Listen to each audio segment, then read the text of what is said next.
Merci. Donc bonjour à tous. Donc je suis Margot, je travaille au sein de l'association en tant que vice-présidente depuis maintenant une année. On est heureux de vous accueillir aujourd'hui pour ce deuxième webcafé sur le thème de la gynécologie. Le premier webcafé ayant eu lieu en décembre 2022 sur le thème de la fatigue. Et on aura à venir deux autres webcafés en novembre et en janvier prochain sur le thème de la fatigue une nouvelle fois et la prophylaxie en janvier 2025. Voilà, je vais laisser maintenant la parole à Laurent, qui sera notre animateur de ce webcafé aujourd'hui. Donc, merci Margot et bonjour à toutes et à tous.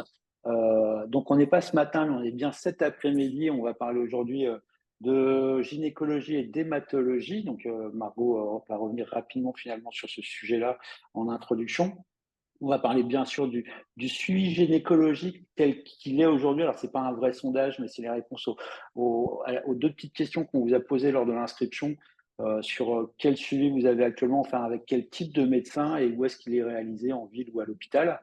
Et ensuite, on a la chance d'avoir avec nous le docteur Malika Amelou, qui est donc gynécologue au centre Simone Veil de l'hôpital Saint-Louis, et le docteur Flore Sicre de Fontbrune, que beaucoup d'entre vous connaissent, j'imagine, qui est donc hématologue à Saint-Lô également et qui est notamment au sein du centre de référence des aplasies médulaires acquises et constitutionnelles et qui intervient régulièrement, et je le remercie, aux côtés de l'association.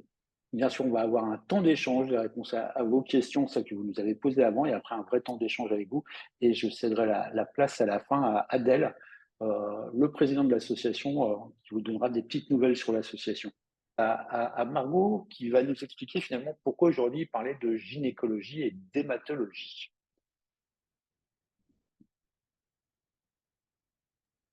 Le micro. On a décidé de faire ce thème parce que l'idée est venue simplement d'une consultation personnelle chez un gynécologue où j'ai trouvé, donc c'était lors de mon rendez-vous, j'ai trouvé qu'on avait enfin, j'avais quelques questions au sujet de les pathologies qu'on a et la gynécologie, quelles sont les précautions à avoir et est-ce qu'il y a des informations à connaître par rapport à ça. Et du coup, on a fait le questionnaire que vous avez pu remplir il y a quelques mois avec les différentes questions que vous pouviez vous poser, dont les deux questions dont Laurent a parlé, où les docteurs répondront. Mais l'idée de ce web café est venue de là, en tout cas. Et à partir de cette idée-là, donc on a mis en place ce web café et on vous a proposé de répondre à deux petites questions lors de l'inscription sur votre suivi gynécologique aujourd'hui. Donc globalement, vous êtes suivi par un ou une gynécologue, puisque vous êtes 8 sur 10 à nous dire que c'est le cas. Et on a donc 2 sur 10, 19% des cas où il n'y a pas de suivi du tout. Et ça peut paraître surprenant, je ne sais pas, j'en ai aucune idée. Par contre, il n'y a aucun suivi déclaré auprès d'un médecin généraliste, alors qu'on est face à une pénurie malheureusement de gynécologues en France, d'une façon générale. Et où est réalisé ce suivi, en fait, où exerce ce gynécologue principalement? Et ben, c'est en ville, que ce soit dans un cabinet médical, un centre de soins ou une maison de santé pluriprofessionnelle. Quelques-uns sont quand même suivis dans une clinique ou à l'hôpital, et même quelques-uns, en fait, 2 sur 10, 20%, vous êtes suivis dans le même hôpital que là où vous êtes suivi pour l'HPN, enfin votre HPN ou votre aplasie médulaire. Ouais, c'est un sujet qui pourra revenir peut-être justement dans les questions, puisqu'on a eu une question sur quel lien on peut avoir entre l'hématologue et le gynécologue, à quel moment je dois en parler à l'un, à l'autre, etc. Donc ça, c'était les deux petites questions d'introduction, mais on va rentrer dans le vif du sujet, surtout maintenant, avec donc le docteur Malika Amlou et le docteur Flore Sicre de Fontbrune.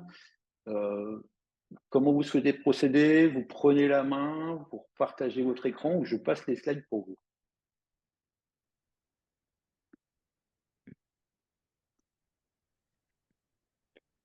Je sais pas Malika, faire comme tu veux faire.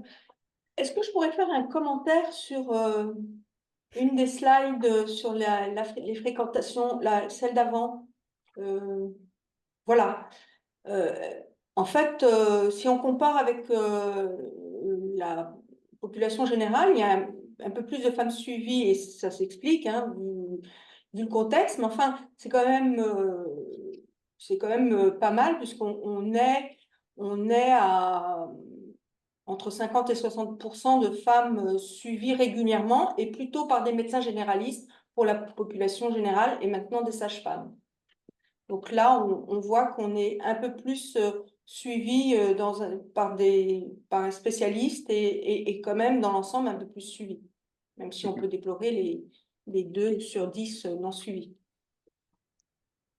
Tout à fait. C'est vrai que moi, c'est des chiffres qui m'avaient également interpellé parce que ça ne correspond pas à ce qu'on voit généralement dans les études globales sur le suivi gynécologique en France, où le médecin généraliste est devenu majeur, entre guillemets, par défaut, en fait, par pénurie de gynécologues, si je puis dire. Je vous repasse la main. Est-ce que vous souhaitez que je passe les slides ou est-ce que vous souhaitez le faire? C'est au choix. Vous pouvez me dire slide suivante. Ça va peut-être le plus simple. Malika, je commence sur la partie aplasie. Oui, oui, tout à fait. Ok, bah, sinon, je vais les passer. Alors, tac, désolé, c'est toujours un peu Pas de souci. comme ça, ce sera un peu plus fluide. Hop. Est-ce que c'est bon? Tac. Alors, donc pour introduire un peu cette discussion, on a voulu faire des brefs rappels assez simples hein, sur les points, sur ce qu'on sait, sur l'impact de l'HPN, sur la maladie, et de l'aplasie médulaire, parce que les deux sont liés, hein, sur les problèmes la problématique gynécologique, sur la fertilité, sur les grossesses, voilà, tout ce qui peut interagir dans un sens comme dans l'autre. Donc, je vais faire quand même des brefs rappels sur les liens aplasie-HPN parce que je pense que c'est important de garder en mémoire que les deux sont quand même très profondément liés et que ces deux maladies peuvent survenir à un moment ou à un autre de façon parfois imprévue. Donc, très rapidement, les aplasies médulaires acquises, c'est des maladies qu'on considère relativement rares. On dit que l'incidence, donc le nombre de nouveaux cas par an, c'est entre 1,5 et 2 par million d'habitants. C'est probablement un peu sous-estimé, avec deux pics, l'adolescence et les femmes après 50-60 ans, avec plus de 80% des formes qui sont des aplasies médulaires acquises, ce qui veut dire immunologique, et on va parler que de ça aujourd'hui, on va pas parler d'aplasie médulaire constitutionnelle. Et parmi ces aplasies médulaires acquises, il y en a à peu près 40-50% qui ont un clone HPN indépendamment de sa taille. Ça ne veut pas dire que tous ces patients auront une HPN hémolytique avec un besoin de traitement, mais ça veut dire qu'il y a la présence de la trace de cette deuxième maladie chez à peu près 40-50% des aplasies médulaires acquises. L'aplasie médulaire acquise, c'est quoi? C'est une maladie dysimmunitaire où il y a une réaction anormale du système immunitaire, et en particulier des lymphocytes B, qui vont bloquer la production des cellules souches hématopoïétiques et donc des cellules du sang périphérique, les polynucléaires, les plaquettes et la production de globules rouges. C'est une maladie qui répond au traitement immunosuppresseur. Le traitement de référence, c'est l'association SAL cyclosporine plus ou moins le thrombopag, et qui peut être également guéri par la greffe de moelle.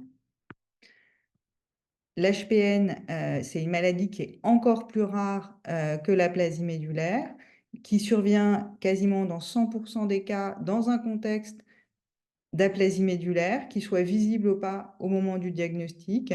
Mais on sait qu'au diagnostic d'HPN, il y a 20% des patients qui ont un antécédent d'aplasie médulaire.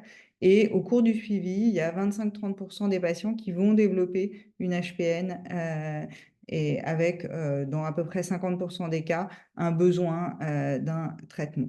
Et on sait que le moment où la moelle récupère après immunosuppresseur est un moment où il y a un risque que le clone prenne de l'importance et nécessite un traitement. Les principales complications qu'on va observer dans le suivi des patients qui ont une HPN, c'est les thromboses, l'anémie avec un besoin de transfusion et la survenue d'une aplasie médulaire. Et le traitement de l'HPN, à l'heure actuelle, il repose sur les inhibiteurs du complément. En première ligne, les anti-C5, l'éculizumab et le ravulizumab. Et en deuxième ligne, chez les patients qui ne répondent pas bien, les inhibiteurs proximaux, c'est-à-dire le pegcetacoplan et l'iptacopan. Les deux traitements de l'aplasie et de l'HPN sont complètement indépendants, à l'exception de la greffe de moelle, qui pourra guérir des deux pathologies le patient, puisqu'on remplace complètement le système hématopoïétique. Donc, on considère que l'HPN est une forme d'échappement qui survient au niveau de la moelle osseuse à la réponse immunitaire anormale qui s'est développée contre les cellules souches et que les manifestations secondaires qui surviennent, l'hémolyse, les thromboses, sont malheureusement un effet secondaire qui est lié à la mutation PIGA qui survient dans ce clone. Donc, c'est vraiment, il y a un lien très fort entre les deux. Et c'est pour ça que quand on prend en charge un patient qui a une HPN, on a toujours en arrière-pensée l'aplasie. Et quand on prend un patient qui a une aplasie, en charge un patient qui a une aplasie acquise, ben, on garde toujours en mémoire qu'il faut surveiller l'HPN et que s'il y a un clone, il peut grossir et nécessiter une prise en charge thérapeutique. Et on est donc toujours vigilant sur les interactions entre ces deux maladies. Qu'est-ce qu'on sait sur le lien entre aplasie acquise et grossesse? On sait que la grossesse est non exceptionnellement le moment où on diagnostique une aplasie médulaire. Pourquoi? Parce que les prises de sang sont plus fréquentes. Il y a des femmes qui n'ont jamais eu de prise de sang avant leur première grossesse. Donc, c'est souvent l'occasion d'en faire plus. Et on sait que la grossesse a tendance à aggraver la numération des patients qui ont une aplasie. Donc, c'est souvent un moment où ça se révèle, même si l'aplasie existait déjà sous une forme modérée et dont on n'avait pas conscience avant la grossesse. Et cette aggravation, elle a tendance, elle n'est pas systématique, hein, mais elle a tendance à se faire progressivement au cours de la grossesse. Il y a des patientes chez qui ça va être très brutal dès le début de la grossesse et d'autres chez qui ça va s'installer progressivement. Ça prédomine sur les globules rouges et sur les plaquettes. Souvent, les neutraux ne bougent pas trop, mais il y a des patientes qui vont, au cours de leur grossesse, développer une aplasie qui peut être sévère, voire très sévère, et qui peut entraîner des complications et des besoins transfusionnels assez fréquents au cours de la grossesse. À l'issue de la grossesse, dans à peu près 50% des cas, on a une amélioration spontanée avec un retour à une situation où on est en indépendance de transfusion, voire des numérations presque parfois complètement normales. Mais dans 50% des cas, on sait qu'elles peuvent rester sévères et que dans ce cas-là, il faudra faire un traitement à l'issue de la grossesse. On se laisse en règle générale entre 6 et 8 semaines pour surveiller l'évolution. Et ce traitement, il peut être en fonction de l'âge de la patiente, de l'existence d'un donneur compatible, soit un traitement immunosuppresseur, soit la greffe. Donc, c'est quand même quelque chose qu'il faut avoir en mémoire quand on a une aplasie médulaire et qu'on a un désir de grossesse. Et c'est quelque chose qu'il faut discuter avec son hématologue pour anticiper la prise en charge si jamais il y a une aggravation au cours de la grossesse. On sait que les patientes qui ont eu un traitement immunosuppresseur avant leur grossesse peuvent malheureusement rechuter au cours de la grossesse, quel que soit le délai depuis le traitement immunosuppresseur, et que la seule chose qui est un petit peu protecteur, c'est d'avoir une réponse complète qui est associée à un risque un peu moins important de rechuter au cours de la grossesse. Mais donc, c'est quelque chose sur lequel il faut être malgré tout assez vigilant, donc avoir une surveillance rapprochée à partir du moment où une grossesse est commencée. Alors, on sait que le fait qu'il y ait des cytopénies qui s'aggravent au cours de la grossesse, ça peut avoir un impact sur la croissance du fœtus, et il y a plus de prématurité et plus de retard de croissance intra-utérin. Et pour éviter au maximum ça, on met des seuils de transfusion qui sont en particulier pour l'hémoglobine assez élevés, supérieurs à 10, parce que pendant une grossesse qui apporte de l'oxygène au bébé, c'est les globules rouges de la maman. Et donc, si elle est trop anémique, elle ne pourra pas bien oxygéner le fœtus. Donc, c'est important d'avoir un taux d'hémoglobine qui soit maintenu de façon assez élevée. Ça a été démontré dans d'autres maladies où il y a une anémie. Et globalement, mieux on transfuse les patients, mieux ça se passe. Et de la même façon, pour éviter d'autres complications, on transfuse aussi pour que les plaquettes restent toujours supérieures à 20 000. Est-ce qu'il y a des traitements qui sont compatibles avec la grossesse? On sait que la cyclosporine est possible pendant la grossesse, qu'il n'y a pas de contre-indication. Il faut surveiller les effets secondaires habituels, mais il n'y a pas de contre-indication. L'L-thrombopag, on l'a utilisé en particulier chez les patients qui avaient des thrombopénies immunologiques autres que l'aplasie.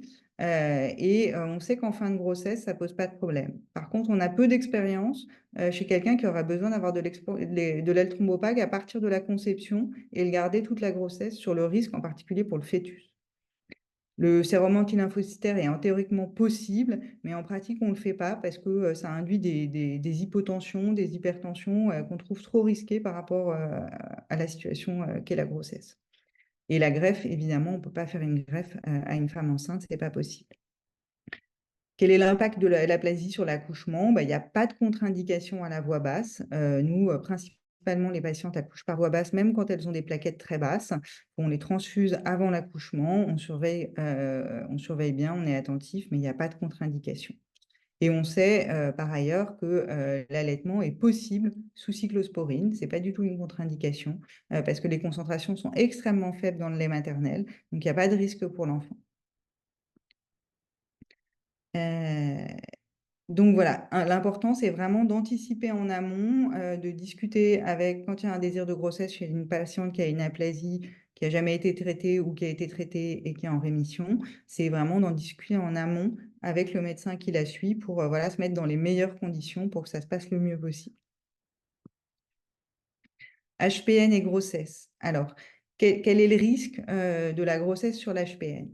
On sait que chez les patientes qui n'étaient pas traitées par anti-C5, il y avait un risque important de développer des complications liées à l'anémie, liées à l'hémolyse, mais aussi parce que comme toute HPN, comme toute aplasie, il peut y avoir une aggravation de l'aplasie sous-jacente, donc une baisse de la production d'hémoglobine et de globules rouges, en plus du risque d'hémolyse. On sait que le risque de thrombose est plus élevé chez les femmes enceintes et après l'accouchement, donc vraiment dans la période qui entoure l'accouchement, et donc qui a un risque on a déjà dit, de développer une aplasie. Et donc c'est pour ça que dans la même façon qu'avec une aplasie, il faut avoir un suivi très régulier pour maintenir des seuils satisfaisants. Et on a tendance, chez les patientes qui ont des clones de plus de 15-20%, s'il y a des stigmates d'hémolyse, de débuter un anti-C5 pendant la grossesse pour limiter au maximum le risque de complications liées à l'hémolyse et aux thromboses. Et au 3e trimestre, chez les patientes qui n'ont pas d'anticoagulants, on va mettre en place une anticoagulation préventive par HBPM pour limiter au maximum le risque de complications. Alors, quels sont les risques de ces traitements sur le fœtus? Les anti-C5, on a des données maintenant avec l'éculizumab qui sont très anciennes et qui sont tout à fait rassurantes. Et donc, c'est même recommandé pour prévenir les risques de complications. Par contre, pour les inhibiteurs proximaux, on n'a pas du tout de données. Et pour l'instant, on pense qu'il est préférable de ne pas les utiliser et de repasser à un traitement anti-C5 chez les patients qui reçoivent ces médicaments. L'héparine, les HBPM, c'est donc tout à fait possible, il n'y a pas de contre-indication. Par contre, les anticoagulants oraux sont contre-indiqués à certaines phases de développement du fœtus. C'est pour ça qu'en général, on préfère les éviter, surtout qu'il y a un risque d'aggravation de la thrombopénie et que c'est plus compliqué à gérer. Quel est l'impact de l'HPN sur l'accouchement? Voilà, ce que je disais tout à l'heure, on sait qu'il y a un risque de complications thrombose ou hémorragie qui est un peu plus élevé, donc il faut être très vigilant. Et en général, on essaye de faire une injection d'anti-C5 juste avant la délivrance, juste avant l'accouchement. Donc c'est pour ça qu'on préfère, pendant le dernier trimestre, utiliser plutôt l'éculizumab qui se fait toutes les 2 semaines que le ravulizumab pour pouvoir être vraiment bien se caler sur le timing. Et là encore, il n'y a aucune contre-indication à la voix basse, pas de raison de faire plus de césarienne à cette période. Comme dans l'aplasie, on a un peu plus de prématurité et de retard de croissance intra-utérin, et donc important vraiment de maintenir les seuils dont on a déjà parlé. Quelque chose qui est très important, l'aplasie acquise comme l'HPN ne se transmettent pas au fœtus et au nouveau-né, donc ça, pas de risque. Et pour les HBPM et les anti-C5, il n'y a pas de contre-indication à l'allaitement également. Donc, ça permet d'avoir une vie à peu près normale en post-accouchement. Je vais laisser parler Malika pour la partie un peu plus contraception. Tu veux que je passe les dias ou tu veux le faire? On t'entend pas, Malika. Non, je te laisse me passer les diapositives. Oui. Donc, quelle contraception pour l'aplasie acquise? Donc, pour la prescription de la contraception, on va complètement coller aux risques hémorragiques qui sont les plus importants, mais aussi le risque hémorragique et risque infectieux. Et du coup, la contraception va être pas toujours facile à choisir parce qu'on peut se retrouver vite dans des situations où on a d'abord, on va commencer par dire qu'on ne peut pas prescrire les pilules œstroprogestatives. Hein. Celles-ci, elles sont complètement, donc celles qui ont les deux hormones, les œstrogènes et la progestérone. Elles sont complètement contre-indiquées parce que le risque de thrombose est évident. Donc, on peut utiliser des pilules avec des microprogestatives. Celles-ci, elles sont régulièrement utilisées, mais il faut qu'on évite les saignements liés à la prise de ce type de pilules. Et puis, quand on n'est pas dans un contexte à grand risque de thrombopénie, on peut utiliser, on peut utiliser les macroprogestatifs. Donc, on va se retrouver entre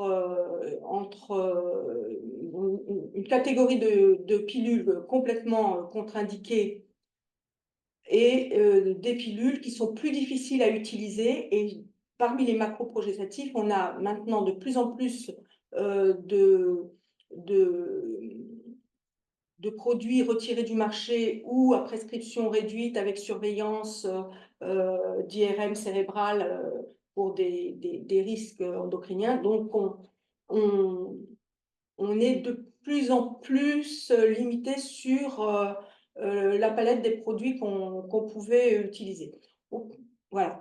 On peut être amené à utiliser les stérilets, les dispositifs intra-utérins, même celui au cuivre, quand on n'a pas de risque infectieux majoré. Et puis, on a le stérilet hormonal qui peut être envisagé quand on a réduit le risque de petits saignements sous ce type de dispositif qui va larguer dans le très peu d'hormones dans le sang en passage systémique, qui va plutôt diffuser localement, mais qui peut du coup, sur les premiers mois, faire saigner. Donc, voilà, il faut toujours qu'on trouve une solution pour garder cet équilibre, de ne pas basculer dans des saignements fréquents qui pourraient être délétères et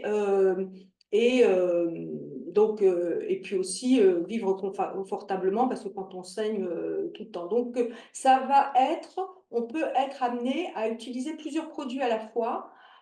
Par exemple, une petite pilule microprogestative avec un stérilet, le temps qu'il s'installe et que le corps s'habitue et que du coup, on ait moins ces effets de saignement, de démarrage de ce type de contraception. C'est-à-dire que généralement, avec les stérilets hormonaux, les 3 premiers mois, il y a des saignements fréquents. Donc, on peut quand même essayer de mettre ça en place en utilisant plusieurs produits. Donc, en fait, la contraception de façon générale, hein, pour toutes les patientes, c'est toujours un peu une petite cuisine entre le climat hormonal de la patiente et ce qu'on lui apporte. Et dans ces situations-là, c'est de trouver un équilibre le plus proche de moins saigner parce que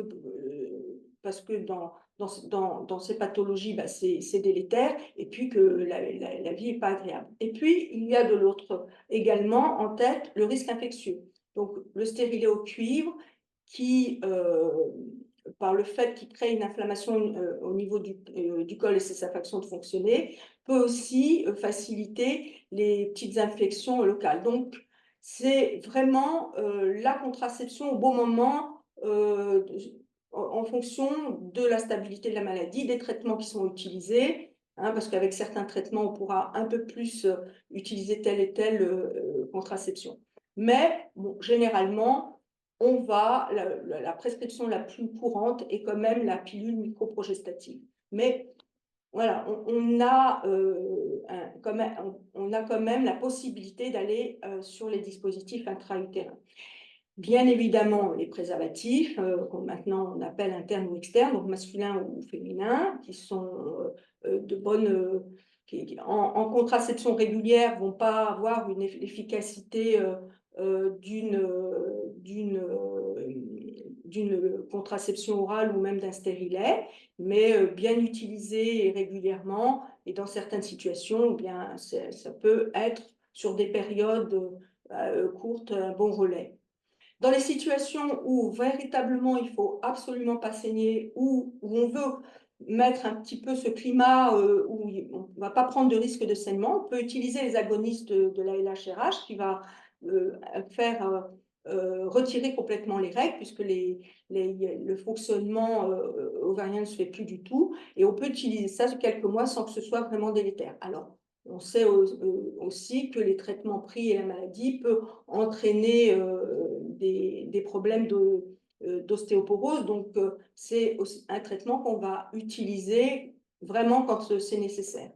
Donc, c'est vraiment jongler avec les produits que nous avons, qui sont réduits par le fait qu'on ne puisse pas toujours utiliser l'ensemble des chez tout le monde, donc, le stérilet au cuivre, qu'on peut utiliser le stérilet hormonal dans ces indications-là du fait des saignements, surtout au démarrage, mais si on l'introduit différemment, voilà. Donc, c'est vraiment être à l'écoute de la situation personnelle et puis la contraception, on peut la modifier, la changer à tout moment. On n'a pas forcément une contraception la même sur des longues durées. On peut basculer, on peut associer, on peut, voilà. Donc, cela veut dire être très à l'écoute, expliquer, informer ce qu'on fait, être très à l'écoute des retours des patientes et réadapter à chaque fois sa prescription.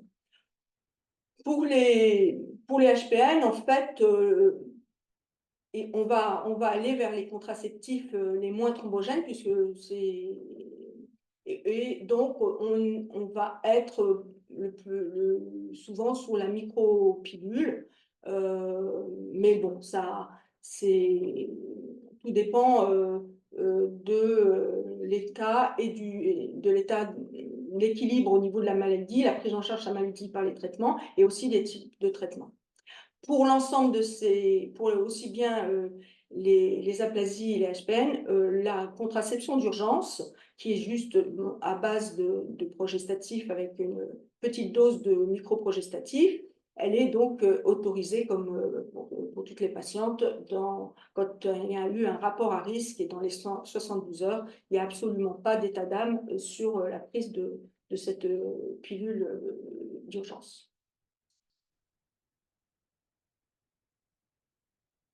Alors, l'impact de la fécondité, alors c'est sur la fécondité et l'aplasie acquise. Donc, on sait qu'il n'y a pas de diminution de la fécondité liée à la maladie, ça déjà, qu'avec les traitements, notamment à cyclosporine et sal, on n'a pas non plus d'impact sur la fécondité.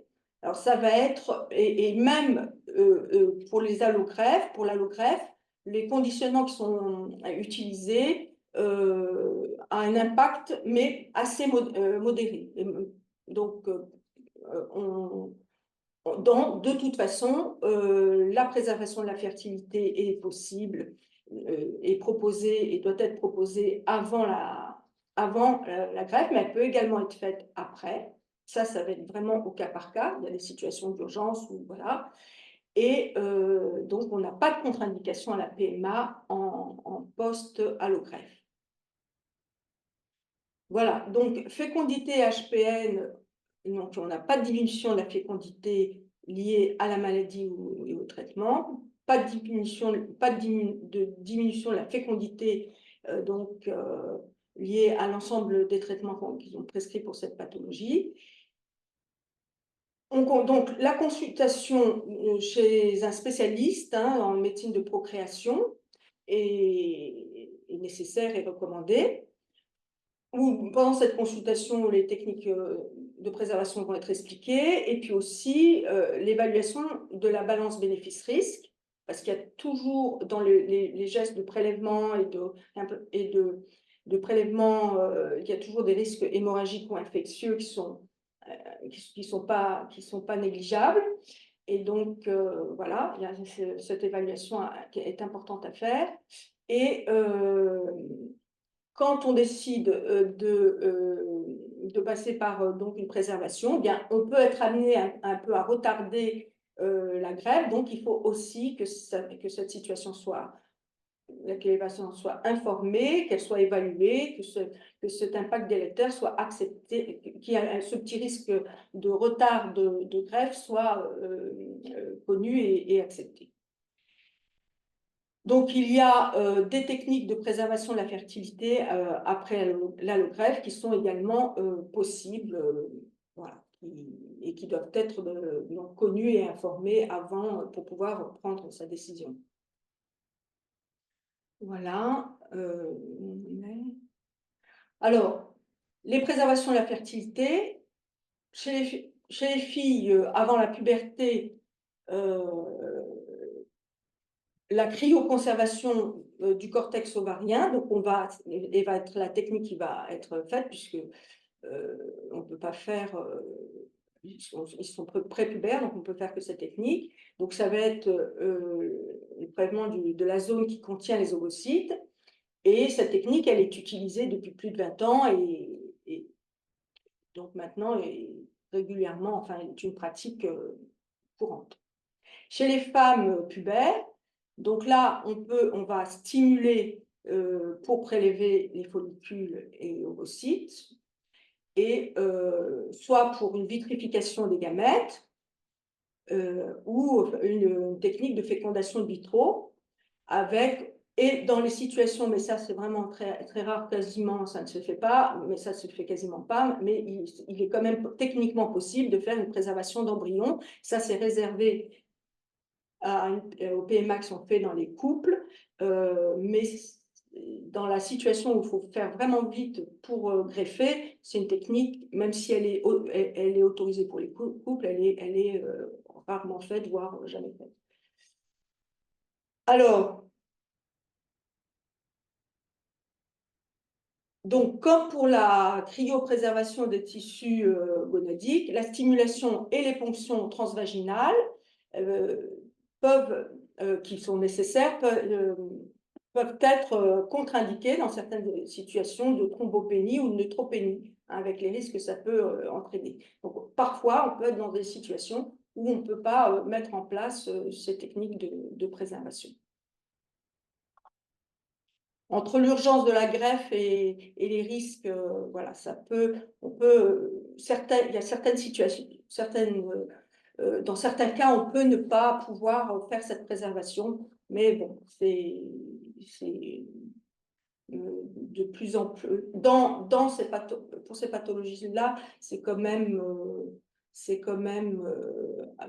l'accès à cette préservation de la fertilité est quand même bien réalisé, mais voilà, on peut se retrouver dans une situation où ce n'est pas possible.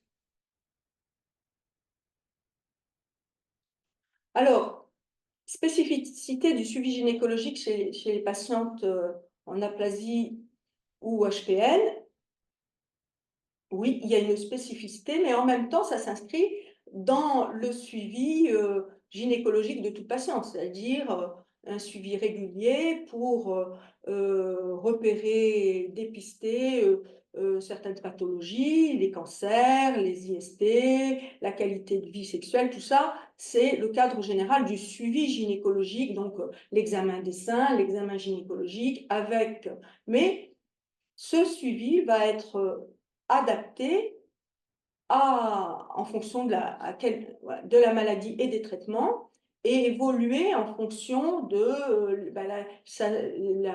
l'évolution avec cette pathologie. C'est-à-dire que, bien évidemment, dans ce suivi, on va être très à l'écoute de régler certains problèmes, comme le contrôle du cycle, la maîtrise, un contrôle qui permettrait de ne pas justement avoir des saignements anarchiques, hein, les métrorragies, les spottings, qui viendraient déséquilibrer ou perturber, aggraver une pathologie.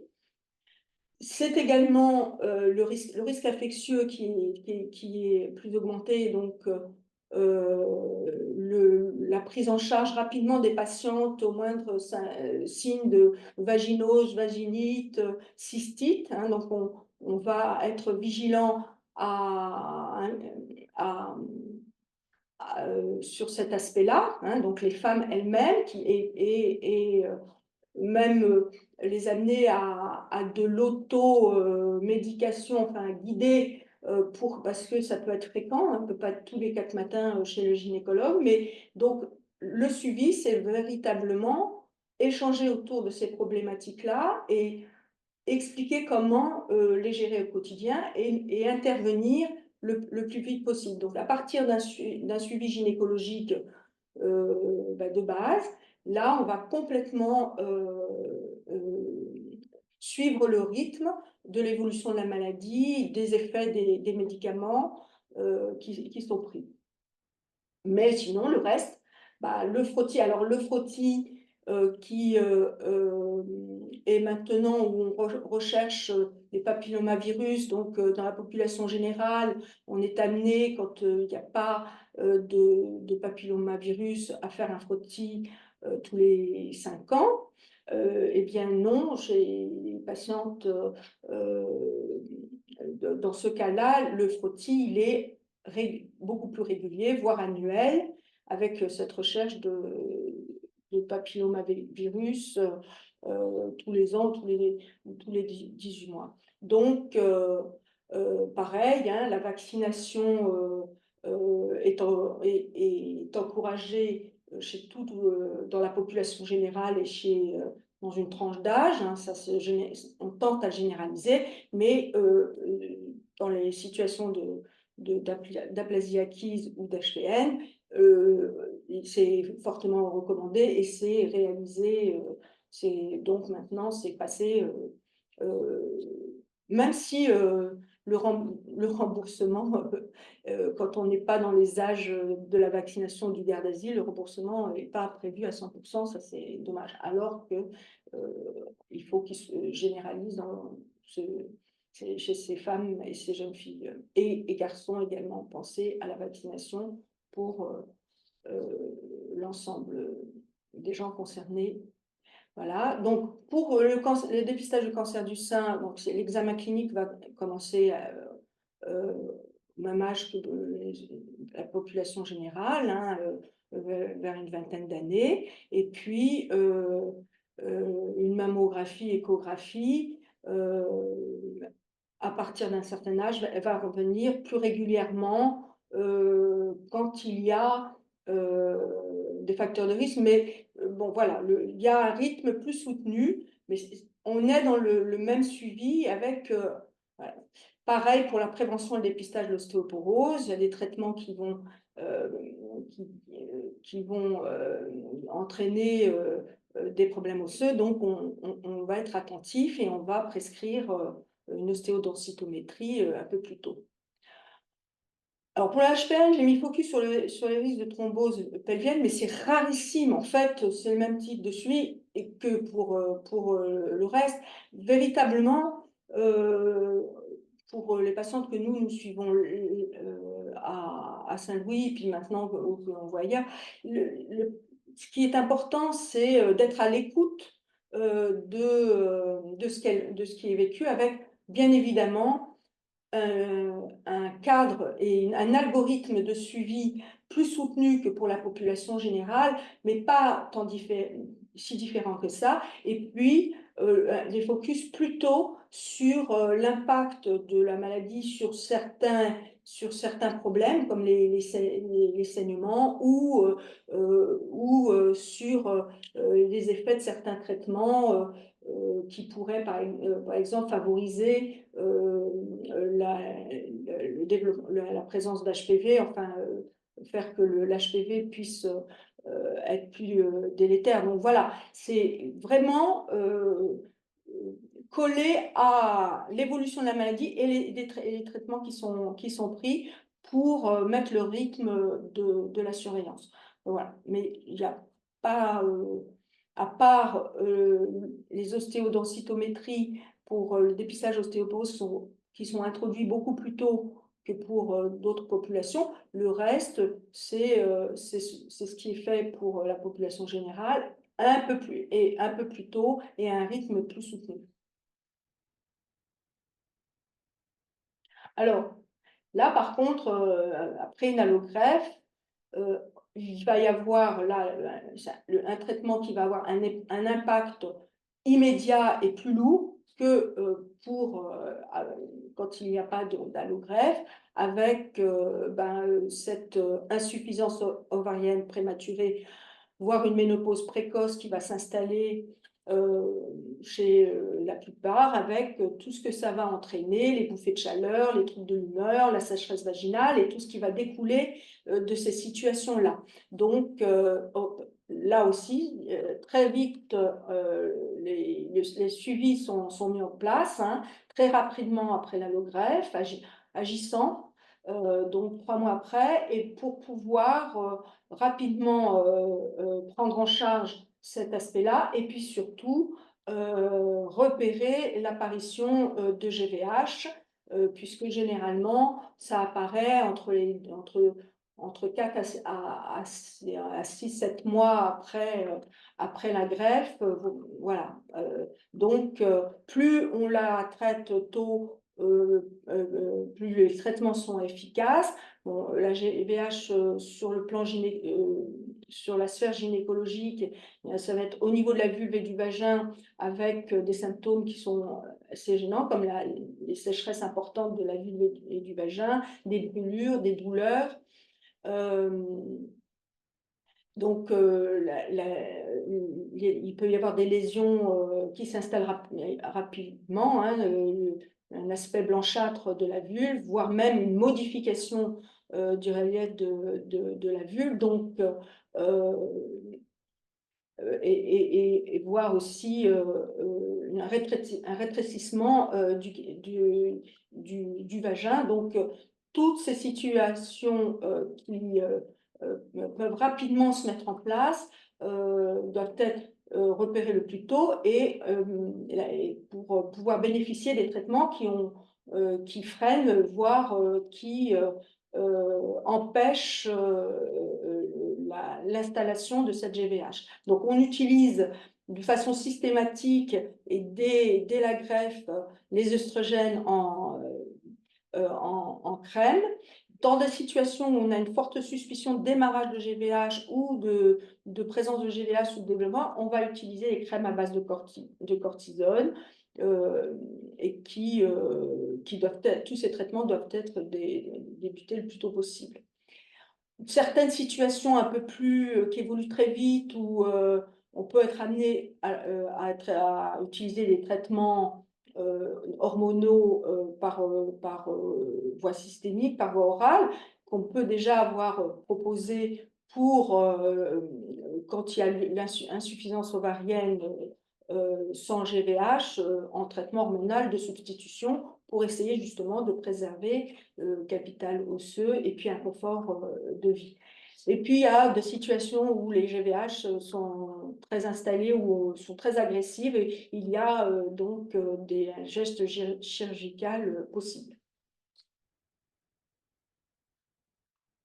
Donc, après une allogreffe, on a une augmentation des infections dues au papillomavirus et puis, les plus fréquents et qui ne sont pas très agressifs, mais qui sont plus fréquents, ce sont les condylomes, ce qu'on appelle les verrues génitales. Donc, là aussi, il faut les repérer le plus tôt, les traiter.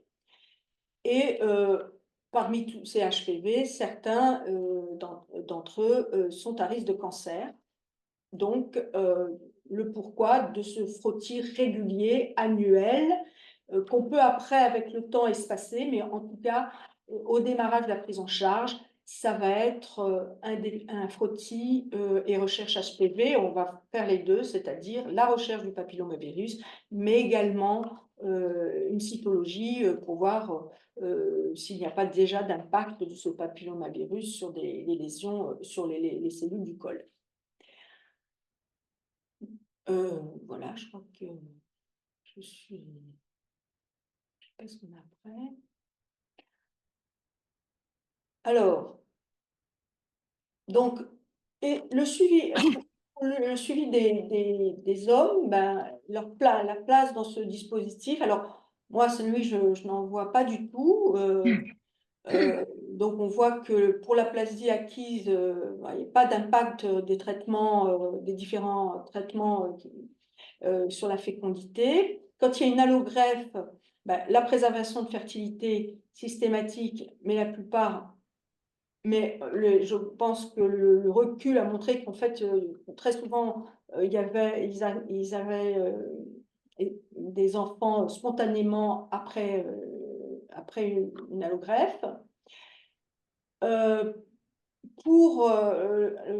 le cadre de l'HPN, il y a les traitements, il n'y a pas d'impact des anticompléments sur la fécondité, des anti-C5 compléments sur la fécondité.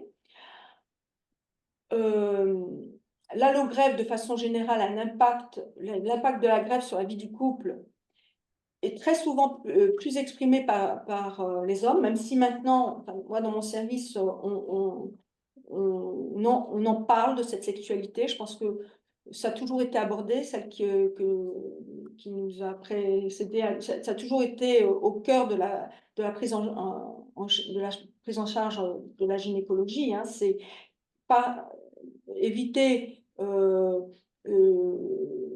certains problèmes et tout, mais c'est aussi essayer de retourner vers une vie la plus normale. Et autour de la sexualité est un sujet qui est difficilement abordé, mais spontanément, mais que de plus en plus maintenant les professionnels de santé interrogent et accompagne dans ce domaine-là. En tout cas, c'est notre souhait d'améliorer ça. Alors, il semblerait, pour ceux qui ont, les études qui ont été faites sur le sujet ont montré que les hommes étaient plus à même, enfin, en parlaient beaucoup plus facilement que les femmes. Mais ce qu'on peut remarquer, c'est que quand même, il n'y a pas de suivi. Voilà, moi, sur le suivi gynécologique, on a un cadre et une prise en charge qu'on essaye, qui est à peu près, voilà, c'est un suivi spécifique. Voilà. Ce qui n'est pas le cas pour les hommes, et il n'est en tout cas pas systématisé. Ce serait peut-être bien que cela se développe aussi pour eux comme pour les femmes. Et une prise en charge, cette prise en charge aussi bien pour les femmes que pour les hommes, donc une approche pluridisciplinaire pour traiter les différents aspects de l'impact de ces pathologies, notamment surtout de l'allogreffe, sur la vie sexuelle et affective des patients. Donc, c'est une vraie réflexion de prendre en charge, de réfléchir à ce suivi un peu plus, un peu plus organisé, un peu plus spécifique pour les hommes. Je pense que voilà, ils consultent en fonction des problèmes et c'est dommage. Et en tout cas, avoir une approche pluridisciplinaire, alors comme on essaye, comme on le fait déjà pour les femmes, et très à l'écoute sur eh bien, ces traitements, cette pathologie, quid de la vie normale à côté, quid de la vie sexuelle après, et surtout après le greffe. Voilà, je crois que c'est la dernière slide. Oui. Alors, si, moi, je voulais juste repréciser une toute petite chose parce que c'est vrai qu'on voit beaucoup de greffés avec plein de pathologies. Il y a quand même beaucoup moins d'insuffisance ovarienne primitive et de ménopause précoce chez les patients greffés pour des aplasies parce que les conditionnements sont beaucoup moins lourds. Donc, c'est heureusement rare, même si c'est jamais possible. Et voilà, on sait qu'il y a probablement une réduction du capital ovocytaire lié à la chimiothérapie qui a malgré tout avant la greffe pour l'aplasie, mais heureusement, c'est des problèmes qui surviennent beaucoup plus tardivement et surtout chez les patientes qui ont été greffées après 30 ans. Et la GVH, heureusement, la GVH chronique, c'est moins de 10% des patientes greffées pour des aplasies, donc c'est une Oui, problématique qu'on voit quand même beaucoup moins. oui, Après, de façon générale, sur l'HPN, on peut dire que sur la vie de couple, il y a quand même un certain nombre de patients et de patientes qui sont quand même impactés par la fatigue et par le fait qu'il y a une fatigue chronique qui peut avoir un impact aussi sur bah, la capacité à pas être fatigué et avoir une vie de couple et des rapports sexuels. Et que on sait que, voilà, que certains traitements, certaines patientes qui vivent avec une hémolyse chronique et une anémie peuvent, le jour où on arrive à, à ne plus avoir ces manifestations, peuvent gagner aussi en qualité de vie parce qu'elles récupèrent le dynamisme et la disponibilité mentale pour retrouver une vie de couple. oui, Ouais. tu fais bien effectivement de préciser ça parce que dans le suivi que nous faisons là à Saint-Louis, avec le recul, on va regarder, effectivement, c'est les patientes allogreffées après aplasie ou HPN n'ont pas du tout le même profil, hein, le même impact sur la sphère génitales et dans leur vie que les greffés pour d'autres pathologies. Par contre, les femmes parlent beaucoup moins de leurs problèmes de fatigue. En lisant ce que ont rapporté les hommes, j'ai l'impression qu'ils en parlent un peu plus. Les femmes, elles ont beaucoup plus. Maintenant qu'on les questionne, avec un peu, elles en parlent. Mais de façon spontanée, elles en parlent. Elles vont aborder beaucoup plus les problèmes, des dépistages à faire, des saignements, pas de saignements, du risque. Mais elles sont pas, voilà, spontanément, elles en parlent apparemment moins que les hommes, puisque sur les articles que j'ai lus par rapport dans le suivi des hommes, la fatigue était mise très en avant. Merci, docteur, merci à toutes les deux. Je vais rebondir tout de suite sur cette partie d'échange et de discussion. On a reçu des questions en amont et je vais rebondir sur vos propos sur la sexualité et sur la fatigue parce que c'est une question qui est venue et je me dis autant poursuivre dans ce sens-là. Sur le plan sexuel, comment gérer la fatigue, la perte de sensibilité, la diminution de la libido? J'ai compris que les femmes s'exprimaient peu dessus. Est-ce que votre premier conseil, ça serait finalement de parler-en? Oui, nous, on a systématisé la question et alors, dans la reprise de la vie générale et de la sexualité, on l'a effectivement systématisé. Et du coup, Et pour... c'est un vrai Après, sujet. ouais. Après, je pense qu'il y a plusieurs questions, enfin, il y a plusieurs situations. Il y a des situations qui peuvent être des situations au long cours, et c'est ce que je disais par rapport à l'anémie, et notamment par rapport à les patientes qui ont une HPN et qui gardent une hémolyse chronique et qui peuvent avoir l'impression bah, voilà, d'avoir une hémoglobine à 9 et c'est correct, et je fais plein de choses, mais qui finalement ont quand même une fatigabilité qui persiste. Et c'est ce qu'on a vu hein, chez des patientes à qui on a proposé des inhibiteurs proximaux et qui étaient passés de 9 à 12 grammes et qui disaient qu'en termes de qualité de vie et de fatigabilité, c'était quand même quelque chose qui leur avait rendu un grand service.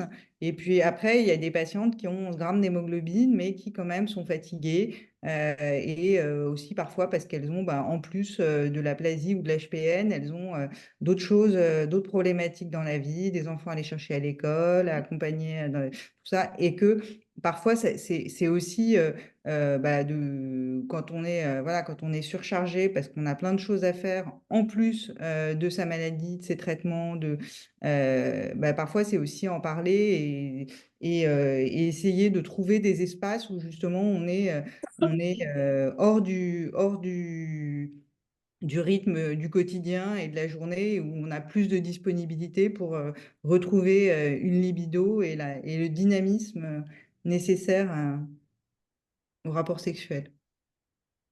Il y a un autre, alors c'est pas vraiment une question, c'est un commentaire qui est venu via le formulaire d'inscription, où une personne nous dit qu'elle est atteinte d'aplasie après la ménopause, donc diagnostiquée à la sévère, si je puis dire.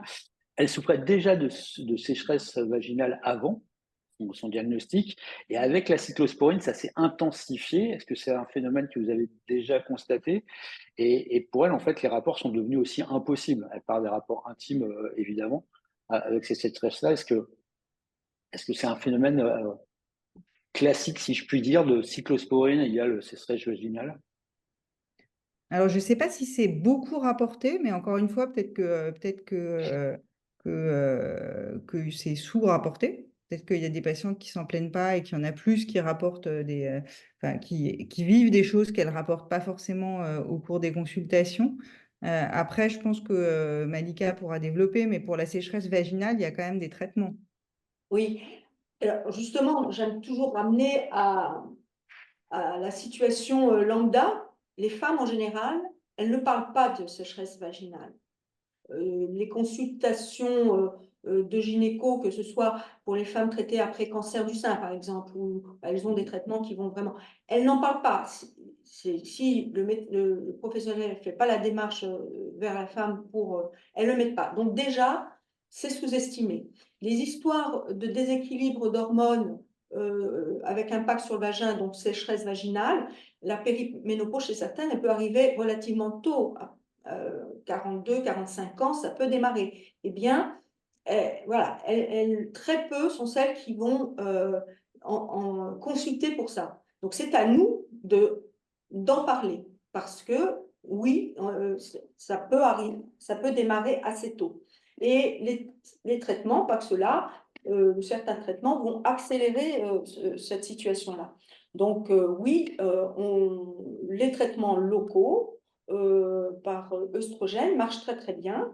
Et puis on peut aussi utiliser des lubrifiants ou parfois des crèmes à base d'acide hyaluronique, enfin des tas de produits qui vont nettement améliorer les choses. Donc, et chez les patientes qui ont c'est une pathologie. La préoccupation, ça va être la pathologie et qu'il n'y ait rien, que tout va bien, que tout va bien avec les traitements et qu'elles s'en sortent. Donc, tout ce qui est à côté, elles vont le minimiser et puis ça ne va pas être la priorité. Puis à un moment donné, elles vont voir que bon, ben, la vie reprend, leur pathologie stabilisée et tout. Et là, elles vont être un peu plus à en parler. Mais c'est à nous d'en parler dès le départ, et même quand on en parle dès le départ, souvent on s'entend dire « Ah, mais c'est pas ma préoccupation ». Voilà, parce qu'en examinant, on voit bien quand une situation quand il y a une sécheresse locale et qui doit avoir un impact évident dans leur vie de femme et pas que dans la sexualité, hein, les cystites à répétition et tout ce qui va se déclencher par cette carence d'œstrogène localement. Dans le même type de questions qui étaient liées à la sécheresse vaginale, on nous demandait aussi s'il y avait entre guillemets, des solutions pour prévenir les mycoses. Oui, le fait de laisser une sécheresse et une carence œstrogénique de la vulve et du vagin va faciliter les vaginoses à candidose. Bon, c'est de la flore, le candida, il est dans la flore vaginale. Cette flore, elle doit être bien équilibrée. Et pour être bien équilibrée, il faut les œstrogènes. On est d'ailleurs très, très embêté parce qu'on avait un traitement qui apportait, et remboursé par la Sécu, qui était Trophigil, qu'on utilisait énormément pour avoir cet équilibre en œstrogène et en lactobacille, et qui vient d'être retiré définitivement du marché. Donc, oui, bien sûr, plus on laisse s'installer la sécheresse et donc les carences en œstrogène et tout, plus on peut faire des vaginoses à candidose ou autre. Et on va... est-ce que dans ce contexte, il y a parfois des traitements, entre guillemets, pour équilibrer la flore vaginale à base de... est-ce que tu recommandes ça? Ben oui, le Tropigil en était un, mais on peut aussi prendre des probiotiques du vagin, c'est-à-dire que le Tropigil avait des oestrogènes, deux souches d'oestrogènes, hein, d'œstradiol et estradiol, et avait des lactobacilles. Donc, c'était un traitement complet. Après, il y a des probiotiques pour le vagin qui permettent de rééquilibrer justement cette flore vaginale quand il n'y a pas ou quand on ne peut pas mettre d'œstrogène. Cela dit, les situations où on ne peut pas mettre d'œstrogènes locaux sont extrêmement rares. Les situations, par exemple, pour les cancers du sein qui sont hormonodépendants, où très longtemps on contre-indiquait toutes ces hormones, même dans le vagin, alors même que ces femmes étaient très touchées par une sécheresse, carence des hormones, eh bien, c'était compliqué. Des études ont été faites, des études scientifiquement solides ont montré que d'abord très peu passait dans le sang, et puis que localement, ça rééquilibrait les choses. Donc, c'est des traitements qu'on encourage. Alors maintenant, il va falloir qu'on se batte pour pas qu'on nous retire tous les bons produits du marché. Et Carrément. j'ai pas beaucoup de réseaux, donc, et sur les mycoses à répétition, parce que le problème des mycoses à répétition, c'est un problème qui est souvent très invalidant pour les femmes. On sait qu'il y a certaines femmes qui sont plus à risque que d'autres, qu'il y a aussi peut-être qu'il y a certaines périodes du cycle qui sont plus à risque que d'autres. Et est-ce que, alors, il y a toujours la question avec les antibiotiques qu'on donne dans l'HPN de façon permanente et parfois aussi chez les patientes greffées, de savoir s'il y a un surrisque de mycose lié à ces antibiotiques. On n'a pas d'études vraiment fiables pour dire s'il y a vraiment un surrisque aux doses où on les utilise, qui sont très faibles, mais c'est sûr que ça peut contribuer à déséquilibrer la flore. Est-ce que chez les patients qui ont des mycoses comme ça à répétition, tu recommandes des traitements un peu récurrents pour s'en débarrasser Oui, oui, je vais mettre le traitement local anticandidose. euh, Souvent, ça peut être lié à l'arrivée des règles chez certaines, donc avant ou après les règles, mais en tout cas de façon rythmique, une fois par mois sur plusieurs mois, de façon à ne pas avoir de rechute. Et je peux aussi mettre un traitement oral sur un temps plus ou moins long. Je ne suis pas rentrée dans les détails, mais c'est ce que je voulais dire quand on fait ce suivi très rapproché sur des pathologies où il y a les traitements et la pathologie même sont à risque infectieux élevé avec des traitements. Donc, c'est tout cet équilibre de la flore vaginale pour faire face au mieux à ces situations qu'on essaye de trouver et qu'on essaye de transmettre les bons réflexes aux patientes avant, voilà, qu'elles puissent reconnaître très tôt les signes, quels produits elles peuvent utiliser. Donc, on on fait des prescriptions assez longues, mais après avoir trouvé, bien repéré ce qui marchait chez cette personne, ce qui n'est pas contre-indiqué, quels produits elle peut alterner. On fait des ordonnances comme ça où elle pourra après autogérer ses récidives très, très en amont. Mais oui, il y a pour les mycoses à répétition, on peut mettre des traitements à long terme et on va toujours s'aider d'un peu d'œstrogène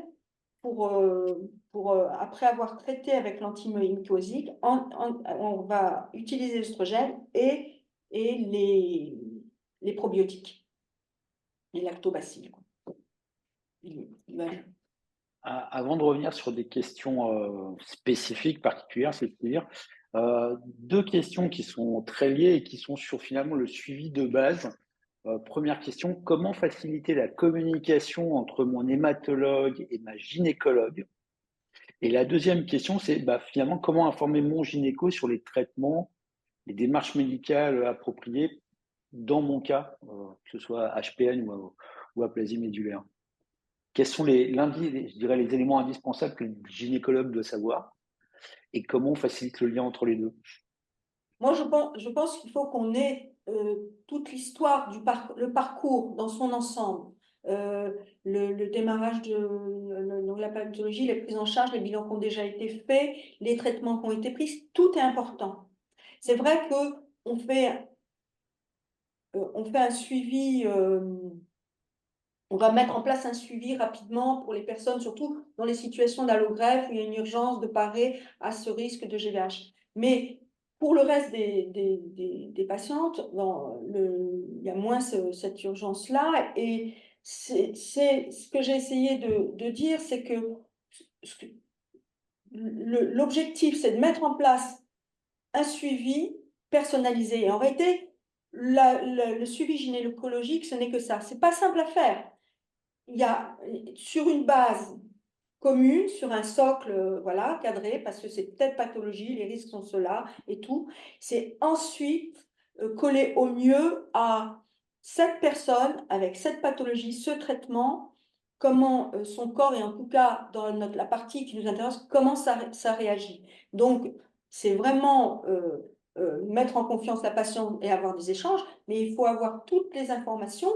Alors nous, à Saint-Niveau, on n'a pas de problème, on est en relation directe et on échange avec les hématos, et encore, on est tellement, pas suffisamment, mais on a toutes les données. Et puis les patientes, elles connaissent impeccablement leur dossier. Donc quand on discute, quand on voit avec elles, on comprend encore un peu plus et un peu mieux. Donc le suivi gynécologique, en tout cas pour ce qui est de la contraception, de tout ça, c'est une petite cuisine entre le gynéco et la patiente. C'est ce qui est vrai aujourd'hui peut ne plus être tout à fait vrai demain, et ça, faut pouvoir l'entendre pour réadapter, accepter. Voilà, on sait que telle méthode marche très bien sur une majorité de femmes. Et cette patiente, si elle dit que chez elle ça lui fait ça, ben ça lui fait ça. Donc on va essayer autre chose.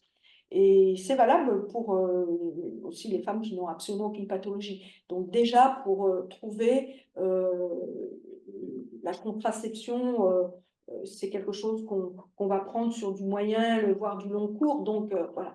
Mais quand il s'agit de mettre en place différents traitements assez régulièrement, parce que les choses se déséquilibrent, hop, on saigne un peu plus, hop, on est à une période un peu plus d'infection. Qu'est-ce qui se passe? Qu'est-ce qui se passe dans la vie des femmes? Donc, l'approche, elle est vraiment pluridisciplinaire et globale. Et moi, dans mes consultations maintenant, j'ai introduit la psychologue conseillère conjugale. Je leur dis, mais vous n'êtes pas, vous aimeriez en parler un peu plus de ces problèmes ou de ce qui ne va pas ou de cette fatigue que vous osez maintenant exprimer avec quelqu'un d'autre qui a encore une autre oreille pour une autre écoute, une autre façon d'écouter. Eh bien, de plus en plus, elles disent oui et elles prennent des rendez-vous. Donc, D'accord. Je pense que c'est important aussi que les femmes insistent pour que leur gynéco soit dans les destinataires des comptes rendus, parce que parfois c'est oublié, parfois ça saute d'un compte rendu à l'autre. Donc normalement, en hématologie, on fait quand même des comptes rendus systématiques. Après, les gynécologues de ville n'ont pas toujours la possibilité d'en faire aussi systématiquement et aussi simplement que nous, mais de plus en plus, je crois que avec l'informatisation dans les cabinets médicaux, ça commence à devenir un peu plus fréquent. D'avoir des comptes rendus post-consultation, même s'ils sont brefs et très synthétiques. Donc, je pense que c'est quelque chose aussi qui est important, que chacun ait les comptes rendus de l'autre pour avoir les informations précises. Et puis après, il ne faut pas hésiter à dire que nous, dans le cadre du centre de référence, on a quand même des documents d'information destinés aux médecins, des recommandations qui sont publiées. Il y a un PNDS quand même qui a été publié, qui contient un certain nombre d'informations et certaines informations sur les contre-indications liées au traitement et liées aux pathologies. Donc ça, c'est des choses qui sont importantes à signaler. Et puis après, on échange aussi par mail avec des médecins de ville, hein, sans souci, quand ils nous contactent. Donc, il ne faut pas hésiter. La plupart des patientes, je pense, ont les coordonnées de leur hématologue. Donc, il ne faut pas hésiter à les donner au gynéco pour que, s'il a des questions, il puisse nous contacter directement ou l'inverse. D'accord. Donc là, on était vraiment dans cette interaction hématologue-gynécologue. en fait, vous faites tout pour la favoriser également, si je puis dire. On a une question très précise. Est-ce que les traitements, les différents traitements qui sont liés à l'HPN ou à l'aplasie, ont un impact sur le cycle? Et si oui, lequel? C'est peut-être pour le docteur Sicre de Fonbrune sur l'impact sur le cycle, je ne sais pas, ou du côté gynéco. Oui, il y a certains traitements qui vont perturber les cycles, qui peuvent effectivement entraîner des métrorragies plus que d'autres. Je ne sais pas, Flore, ce que tu en penses, mais Globalement, en dehors en dehors de la greffe qui peut avoir un impact au moins transitoire hein, pendant les premiers mois, même si vraiment dans l'aplasie, encore une fois, souvent il est plutôt lié au fait qu'on va nous faire le choix de bloquer les cycles parce que les plaquettes sont très basses, que ça entraîne des règles très abondantes, voire il peut y avoir des caillots et des complications. Donc là, c'est nous qui bloquons volontairement le cycle tant que la patiente n'a pas récupéré une hématopodièse et qu'on n'est pas un peu à distance de la greffe. Après, dans les situations de stress, comme une pancytopénie très sévère avec une anémie, on sait que le corps se met souvent en situation, on peut avoir même des aménorrhées transitoires un peu spontanées, hein. Mais globalement, les autres traitements, que ce soit la cyclosporine ou les anticompléments pour l'HPN, n'ont pas beaucoup d'impact sur les cycles. Voilà, on peut dire que les androgènes, quand on les utilise dans la plasie médulaire, peuvent avoir un impact sur les cycles, puisque ça bloque complètement les cycles, hein. Mais c'est exceptionnel qu'on les utilise à l'heure actuelle chez une femme jeune. Il y a des indications, mais c'est vraiment très rare. je pensais à l'électrombopag. Mm. Il y a pas mal de ménorragie quand même et de... Bah, après, je pense que c'est peut-être plus lié à la numération des patientes quand elles en ont, mais on pourrait regarder. Ouais. Mm. On va revenir sur un sujet différent, sur la contraception. Est-ce que pour l'implant, nous demande-t-on, est-ce que vous auriez les mêmes conseils que pour la pilule, j'imagine, de petite cuisine, entre guillemets? Ah oui, je ne l'ai pas mis Mm. sur le bureau parce que je ne l'ai pas essayé dans ces indications-là, mais j'y pensais. Le problème de l'implant, c'est que euh, on va se retrouver avec la moitié des femmes qui vont pas avoir de règles du tout, et ça va être confortable, surtout, voilà. Mais, et l'autre moitié qui va avoir des saignements, des petits saignements, mais plus ou moins fréquents, et un petit sous-groupe où ça va être la cata. Et on ne peut pas le savoir avant d'essayer. Et il faut les 3 premiers mois, on ne sait pas comment ça va se répartir et chez quelle patiente ça va être ces saignements permanents et plus ou moins abondants. C'était un peu de façon moins évidente avec le stérilet hormonal.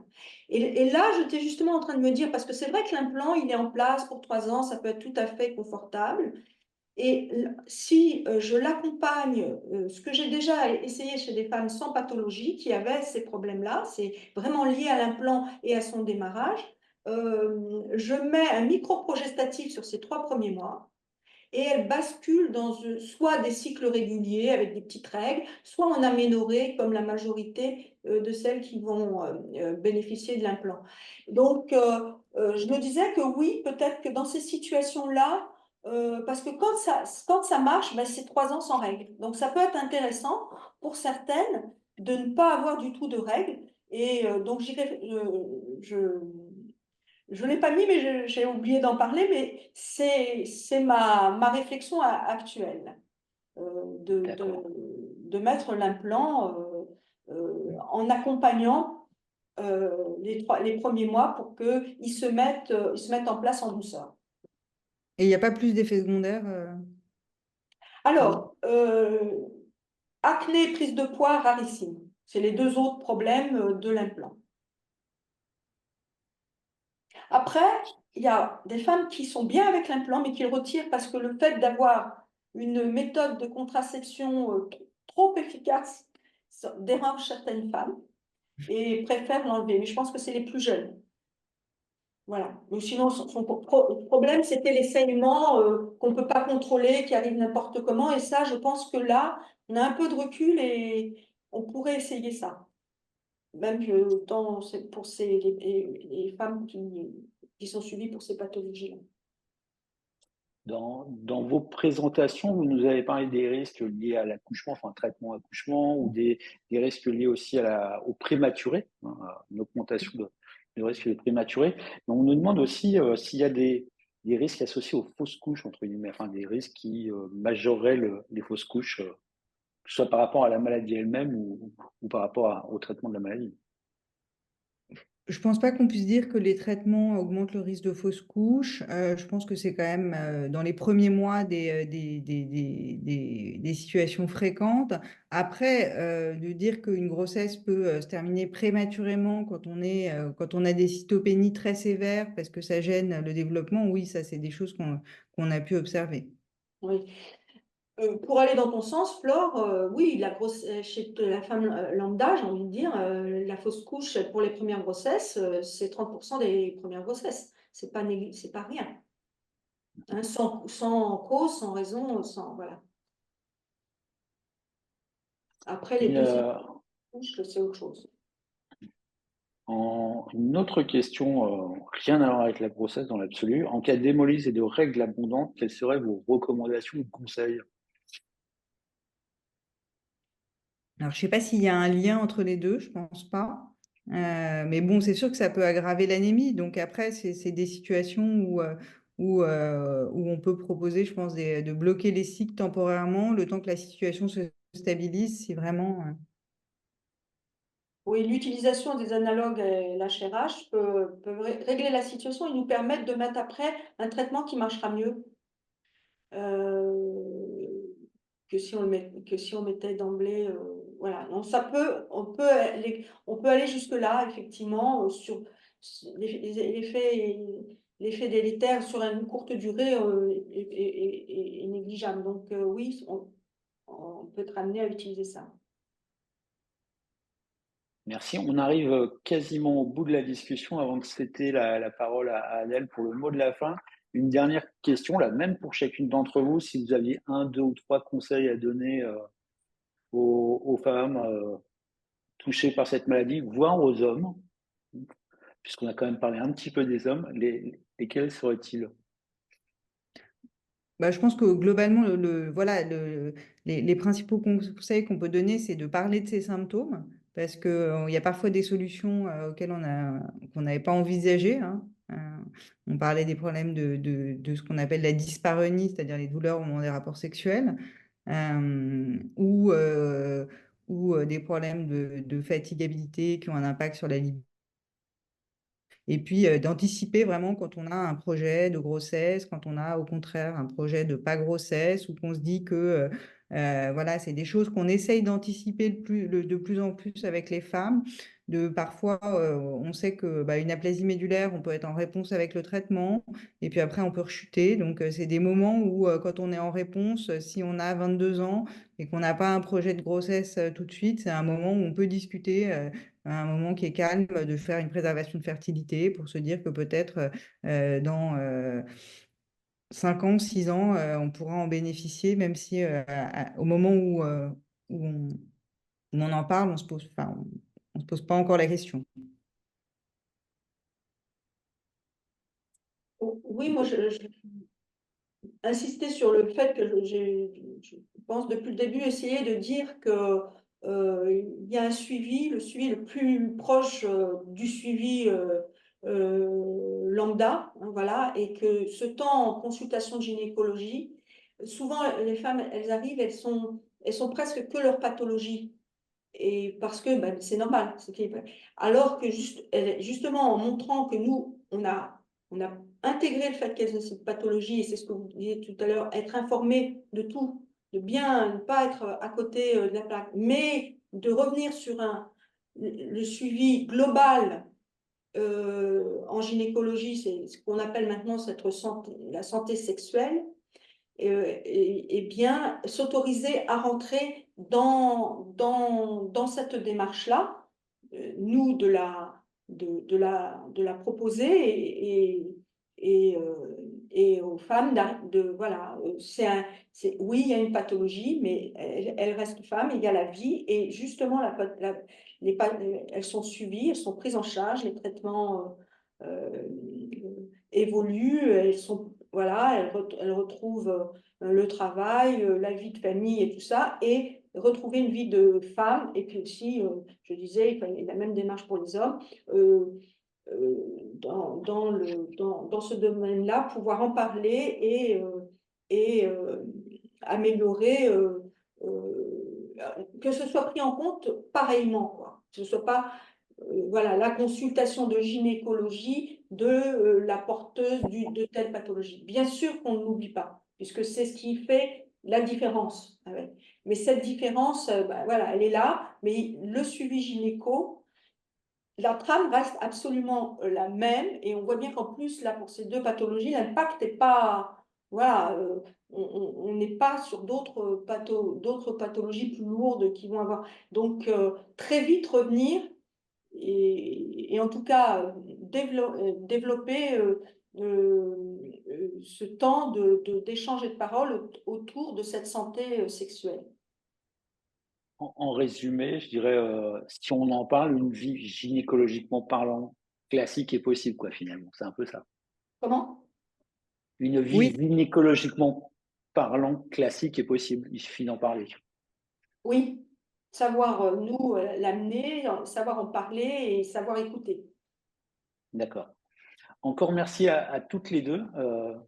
Adèle, je te laisse la place pour le mot de la fin. Faut que tu réactives ton micro. Voilà. Nous avons abordé plusieurs thèmes dans le même sujet de la grossesse, la contraception, la fécondité. Et aussi, il y a un dernier chapitre, c'était « Et les hommes dans tout ça ?» Je suis concerné aussi. Et donc, je pense que euh, c'est idéal de faire un autre sujet l'année prochaine sur la sexualité. Pourquoi pas, s'il y a des volontaires. Et donc, pour finir, je tiens à remercier le docteur Flore Sicre de Fontbrunn et docteur Malika Amoul de leur disponibilité et leur apport pour ce webcafé qui est intéressant. Nous remercions aussi nos partenaires institutionnels qui ont permis la mise en place du webcafé, le laboratoire Alexion, le laboratoire Novartis, le laboratoire Pfizer et Sobi. Merci aussi à l'équipe du bureau, Margot, Chloé, Daphné, Marianne et Rodica pour leur créativité, leur motivation. Bien sûr, nous continuons le débat sur notre forum privé accessible à partir de notre site internet. Encore merci à tous et à tous spécialement à nos intervenantes. Quelques rappels. L'Assemblée générale de l'association est prévue le samedi 23 novembre 2024. Deux autres thèmes de webcafé sont prévus. L'un, le samedi 30 novembre, pour parler de la fatigue avec le docteur Louis Thériault et le professeur Ingrid Banovic. Et un second, c'est mi-janvier, qui va aborder les préventions des risques, prévention des infections pour l'HPN et la plasie médullaire avec le docteur Vincent Alcazar. Et l'année prochaine, le dernier point, l'événement le plus important pour l'association, c'est la 7e journée nationale d'information des patients et leurs proches, et donc fixée pour le samedi 28 juin. C'est un moment d'échange, de partage, d'information, et voilà. Donc je vous dis merci à tous et à très bientôt. Voilà.